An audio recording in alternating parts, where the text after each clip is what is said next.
என்ன தயக்கம்? வா.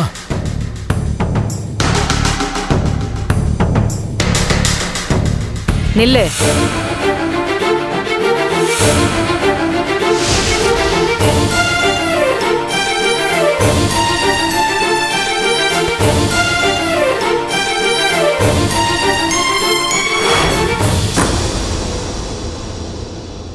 சத்யா,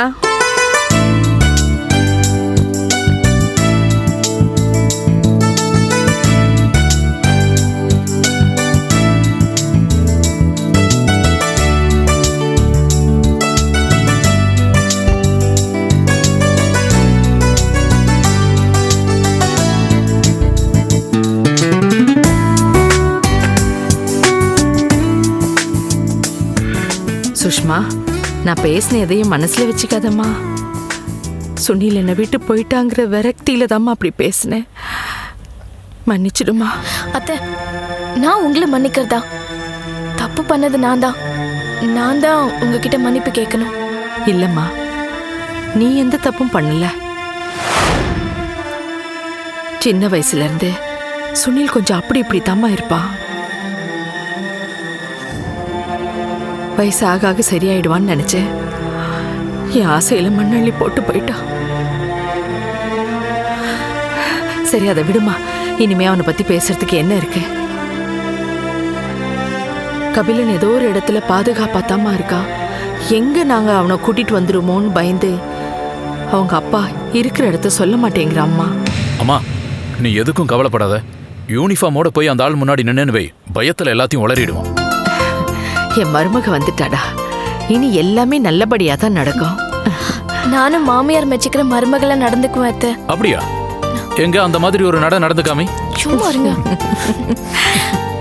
பர்மா, உனக்கு என்ன பிடிக்கும்னு சொல்லு. உனக்காக நானே சமைக்கிறேன். நான் இருக்கும்போது நீங்க எதுக்கு தான் சமைக்கணும்? இனிமே நீங்க கிச்சன் பக்கமே வர வேண்டாம். இனிமே எல்லாருக்கும் நானே சமைக்கிறேன். யாரு? நீயா? எனக்கு தெரிஞ்சு உனக்கு சுடுதண்ணி மட்டும் தானே வைக்க தெரியும். வீட்ல வைஃபை கனெக்ஷன் இருக்குல்ல, உங்க எல்லாருக்கும் என்ன வேணும்னு சொல்லுங்க. நெட்ல பார்த்தா அதே மாதிரி சமைக்க போறேன். டேய் மயிலு, உன் வைஃப் சமைக்கிறதுக்கு வைஃபை கனெக்ஷன் கேக்குறாடா. சூப்பர்டா. ஆனா உன்னை நினைச்சாதான்டா ரொம்ப பாவமா இருக்கு. சரி, அப்படின்னு ஒரு டீல். நீங்களே எனக்கு சமைக்க கத்து கொடுங்க. யாரு? இவளா? இவளுக்கு முழுசா சமைக்க தெரியாது. பாத்தியாடா அம்மாவ? மருமக முன்னாடி என் காலை வாரிட்டாங்க. உண்மையை சொல்லணும்னா அம்மா சமையல் முன்னாடி உன் சமையல் ஒண்ணுமே இல்ல. பாவி பாவி, நீயும் பொண்டாட்டி வந்தோன்னு மாறிட்டியா? இருக்கட்டும் இருக்கட்டும், ராத்திரி சாப்பாட்டுக்கு வருவல்ல, அப்ப உன்னை பாத்துக்கிறேன். பாப்போம். நான் இனிமே உங்ககிட்ட சோறு கேட்டதானே? பாத்துக்கலாம், அதையும் பாப்போம். சரி, நான் போய் டிஃபன் ரெடி பண்றேன். சரிம்மா. அம்மாடி, வா, உன் கையால விளக்கேத்துவேன். வா.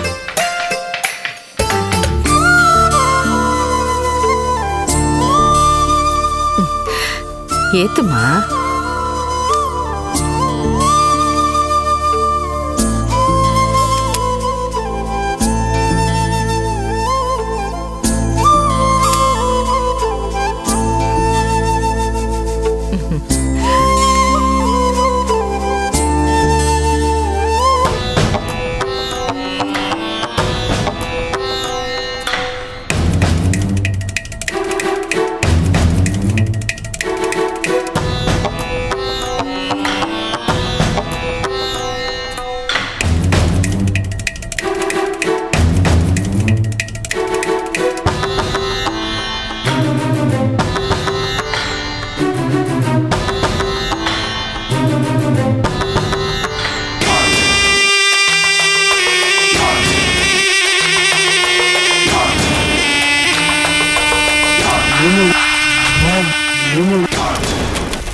அது முதல்ல போய் ஆனதா?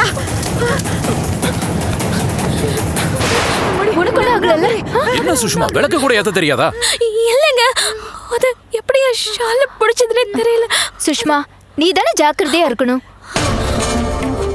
பூஜை ரூம்ல விளக்கேத்தும் போது இந்த மாதிரி பத்திக்கிச்சுன்னா அபசகுணமா இருக்கேடா. பயமா இருக்குடா. மா, ஆரம்பிச்சிட்டியா? அதெல்லாம் ஒண்ணு இல்லம்மா. என்ன நடக்க போகுது தெரியல. ஏய் இரு மயிலு. எப்படி என் ட்ரெஸ் எப்படி துப்பட்டால எப்படி அது பிடிச்சிருக்கும்? என்னடி யோசிக்கிற?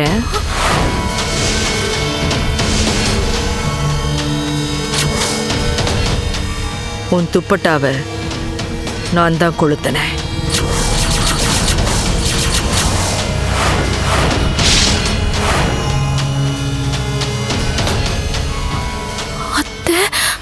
ஆமாண்டி, நான் தான் பத்த வச்சேன்.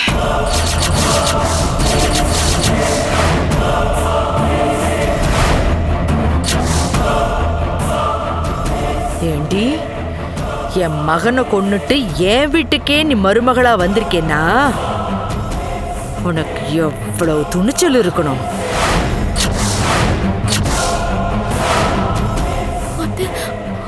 ஏய், உன்னை விட மாட்டேன்டி, உன்னை விடவே மாட்டேன். என் பையன் சாவுக்கு காரணமான உன்னை பழிக்கு பழி வாங்கியே தீருவேண்டி.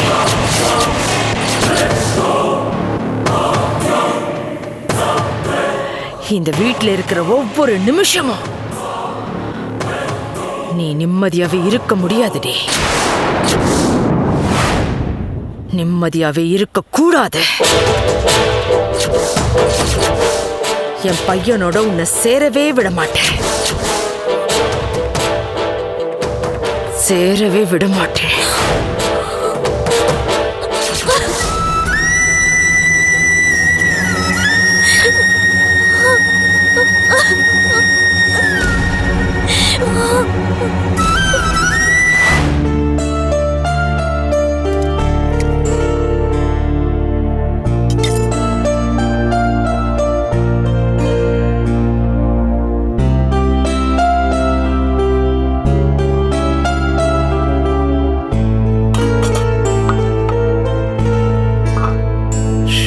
அப்பா சர்வேஸ்வரா ஈஸ்வரா, ஆதியும் நீயே அந்தம் நீயே எல்லாம் நீயே சர்வேஸ்வரா ஈஸ்வரா ஈஸ்வரா. என்ன பெருசு?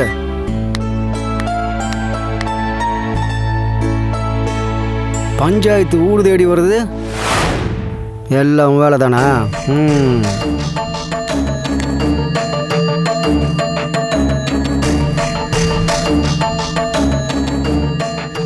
வா மயிலு.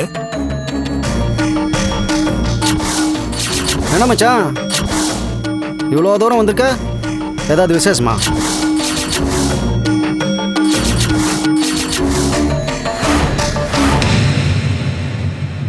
நான் எதுக்கு வந்திருக்கேன்னு உனக்கு தெரியாது? தெரிஞ்சு எதுக்காக கேட்குறோம்? சொன்னாதானே தெரியும். நான் ஊர்ல இல்லாதப்போ வீட்டுக்கு வந்து என் மாப்பிளையை தூக்கிட்டு போயிருக்கேன். தூக்கிட்டு வரல, கூட்டிகிட்டு வந்தேன்னு சொல்லு. என் மாப்பிள்ளை எங்க? அதான் பெருசு எல்லாத்தையும் உங்ககிட்ட வந்து வத்தி வச்சிருக்குமே. எங்கிட்ட கேட்குற? எங்க இருக்கான்? சொல்ல முடியாது. கேட்கறாருல்ல? யோ வாய் முடிச்சு சுமாரியா பாண்டியா, நோய். என் பொறுமையை சோதிக்காத. ஒழுங்கு மரியாதையா மாப்பிள்ளை எங்க இருக்கான்னு சொல்லிடு. இல்ல இல்ல நான் என்னடா பண்ணுவேன்? என்னடா பண்ணுவேன்? கையில வழங்க மாட்டி தரத்தரான்னு இழுத்துட்டு போயோ. ஏன் அப்படி பண்ண மாட்டேன்னு பண்ணி நினைக்கிறியா? பாரு, பண்ணி பாரு.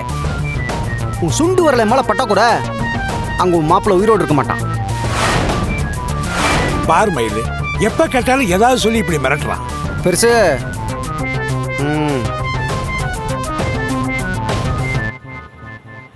பாண்டி, இங்க நான் போலீஸ்காரனா வரல, கபிலனோட மாமாவா வந்திருக்கேன்.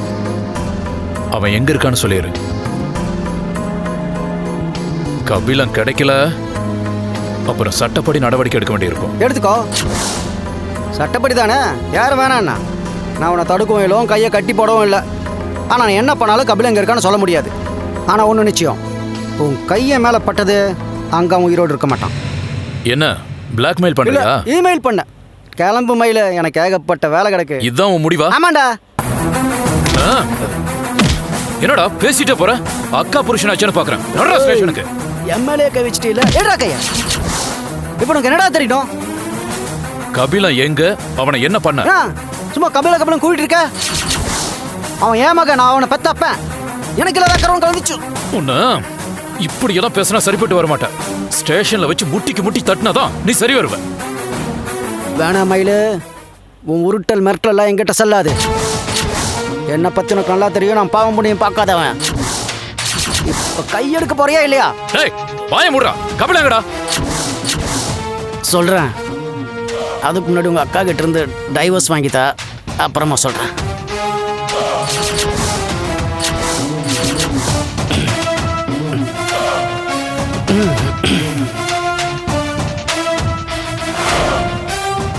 வாங்கி தரியா? டேய் பாண்டி, இப்ப எதுக்குடா மொட்டை தலைக்கு முழங்காலுக்கு முடிச்சு போடுற? போடணும் பெருசு, முடிச்சு போடணும். பாத்தியா, டைவர்ஸ்ன்னு சொன்னோட மச்சான் சாக்கை துடிச்சிட்டாரு. அக்கா மேல அவ்வளோ பாசம். டேய் பாண்டி, நீ பண்றது தப்புடா. ஒழுங்கா என் பேரை எங்க இருக்கான்னு சொல்லுடா. யோ நான் சப்போர்ட்டு கால் இருக்குன்னு துள்றியா? இவன் போயிடுவான். காலத்துக்கு நீ என் கூட தான் குப்பை கொட்டணும். கடைசிக்கு உனக்கு இந்த வெங்காயம் பழைய சோறு கூட கிடைக்காது. அப்போ கபிலா எங்க இருக்கான்னு சொல்ல மாட்டேன். முதல்ல உங்க அக்கா இருந்து டைவர்ஸ் வாங்கி தரா, அப்புறம் கோர்ட் முடிவு பண்ணும்ல கபிலன் யார் கூட இருக்கணும்னு. ஏன்னா இத்தனை நாள் கபிலன் உங்க கூட தானே இருந்தா, நான் ஏதாவது கேட்டேனா? உன் கல்யாணம் நடக்கூடாதுன்னு கபிலனை கலந்து வச்சுட்டு உன்னை பிளாக்மெயில் பண்ணாங்களே, அதை பற்றி என்கிட்ட சொன்னியா? அவனுக்கு அப்போ ஏதாவது ஆயிருந்தா, என் பையன் அந்த பிரச்சனையில் செத்து இருந்தா நீயா தருவ? டேய் என்னடா உளற? உன்ன மாதிரி அண்ணாக்கா உடைக்கு பிறந்தது என் விதி. அதே மாதிரி சாவருக்கு நானும் முட்டாள் இல்லை. கபிலனை நான் தான் தூக்கிட்டு வந்தேன். நான் தான் தூக்கிட்டு வந்தேன்னு சொல்றதுக்கு ஏதாவது சாட்சி இருக்கா உங்ககிட்ட? இல்லை இல்லை, இதை பாரு, இன்னொரு தடவை கபிலனை தேடி இங்கே வந்த மாவனே நடக்கிறதே வேற. ஏன்னா நீ போலீஸ் எடுத்த பெரிய பருப்பா? சட்டப்படி நடவடிக்கை எடுப்பேன் அப்படின்னு பயமுறுத்தாது. இது பணம் காட்டு நேரம் இந்த சலசலப்புக்கெல்லாம் அஞ்சாது. இன்னொரு தடவை நம்மளை கையை வச்ச மாவனை அங்கே மாப்பிள்ளை உயிரோடு இருக்க மாட்டான். ஜாக்கிரதை. இனி ஆண்டா நின்று இருக்க இடத்த காலி பண்ணு, காத்து வரட்டும். பா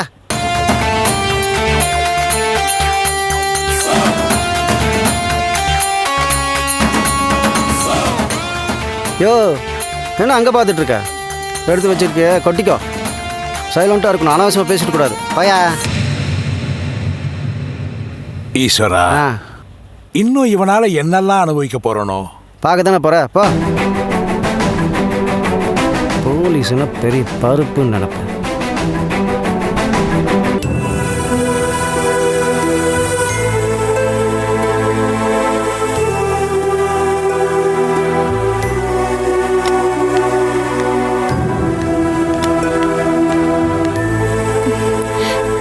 குட் மார்னிங் அருண். சாரி, நான் வேணா போயிட்டு அப்புறம் வரவா? இல்லை சொல்லுங்க பிரியா. அம்மா, அந்த லண்டன் ப்ராஜெக்ட் முடிஞ்சிருச்சா? அது முடிஞ்சு 2 நாள் ஆயிடுச்சு. சாரி.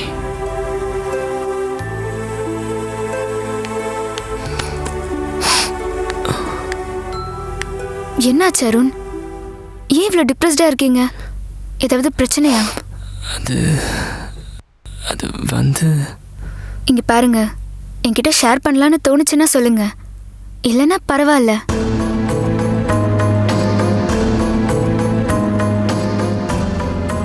உங்ககிட்ட சொல்லணும்னு தான் ஒரு வாரமாக ட்ரை பண்ணுறேன். என்னமோ தெரியல, சொல்ல முடியல. நமக்கு ஆஃபீஸ் வேலை முடியறதுக்கு 10:30 ஆயிடுது. என்ன விஷயம் அருண், சொல்லுங்க.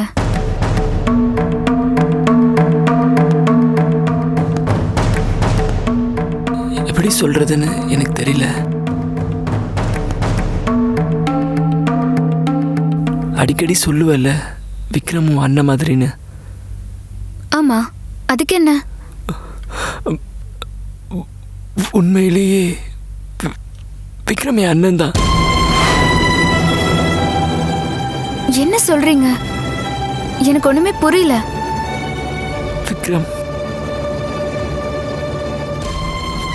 விக்ரம் என் சொந்த அண்ணன்.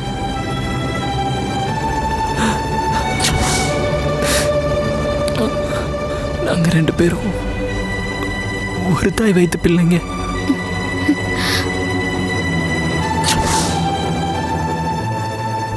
அப்படின்னா பெருமாள் அவர் எங்க அப்பா. 25 வருஷத்துக்கு முன்னாடி அப்பா கூட சண்டை போட்டு அம்மா கும்பகோணத்தில் போய் செட்டில் ஆயிட்டாங்க. விக்ரம் அப்பா ரொம்ப சின்ன பையன். அவனை அப்பா தன்னோட கட்டுப்பாட்டில் வச்சுக்கிட்டாரு. அப்பாவை விட்டு பிரியும் போது அம்மா வயிற்றுல நான் இருந்திருக்கேன். இது அப்பாவுக்கு தெரியாது.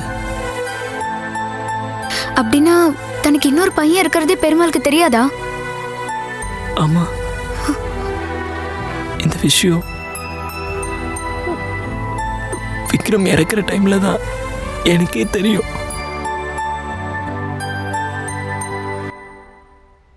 இதெல்லாம் தெரியாமே விக்ரம் போய் சேர்ந்துட்டான். நேற்று அம்மாவை பெருமாள் பார்த்துருக்காரு. எங்க பெருமாள் என்னை கூப்பிட்டு போயிடுவாரோன்னு அம்மா ரொம்ப பயப்படுறாங்க. இங்க பாருங்க, அம்மா பயப்படுறதுலயும் நியாயம் இருக்குங்க. நம்ம சேர்மன் விக்ரம் இழந்து தவிச்சிட்டு இருக்காரு. இந்த நேரத்துல தனக்கு இன்னொரு மகன் இருக்கிறது அவருக்கு தெரிஞ்சு அவர் சும்மா இருப்பாரா? உங்களை கூட்டிட்டு போக மாட்டாருன்னு என்ன நிச்சயம் இருக்கு? அதனாலதான் பிரியா அம்மாவும் பயப்படுறாங்க. ஆஃபீஸ்க்கே போக வேணான்னு தடுக்கிறாங்க. இப்போ நீங்க என்ன பண்ண போறீங்க அருண்? தெரியல பிரியா, ஒரே குழப்பமா இருக்கு. பயப்படாதீங்க. இந்த நிமிஷம் வரைக்கும் தனக்கு இன்னொரு பையன் இருக்கிறதா சேர்மனுக்கு தெரியாது. ஒருவேளை தெரிஞ்சிட்டா? நீங்களே சொல்லாம அவருக்கு எப்படி தெரியும்? நானும் சொல்ல போறதில்ல, அம்மாவும் சொல்ல மாட்டாங்க. இது பாருங்க, கொஞ்ச நாளைக்கு நீங்களும் அம்மாவும் சேர்ந்து வெளியே எங்கேயும் போகாதீங்க.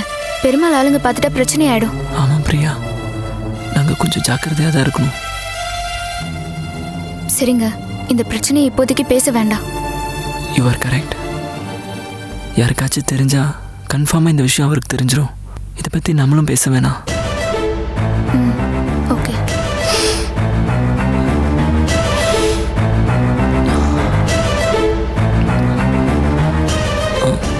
பிரியா, காஃபி.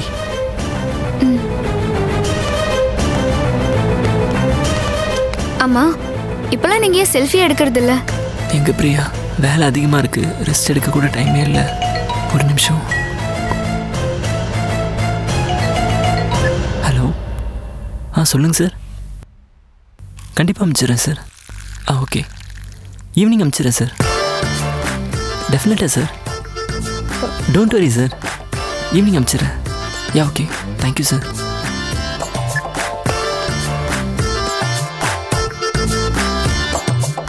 இந்தா.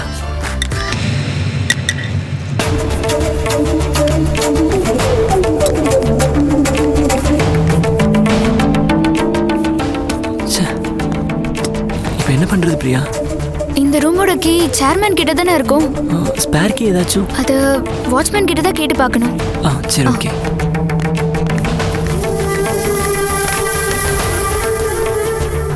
ஹலோ ஹலோ, செக்யூரிட்டி, அருண் பேசுகிறேன். சொல்லுங்க சார். சேர்மன் ஸ்டோர் ரூமோட ஸ்பேர் கீ ஏதாச்சும் இருக்கா?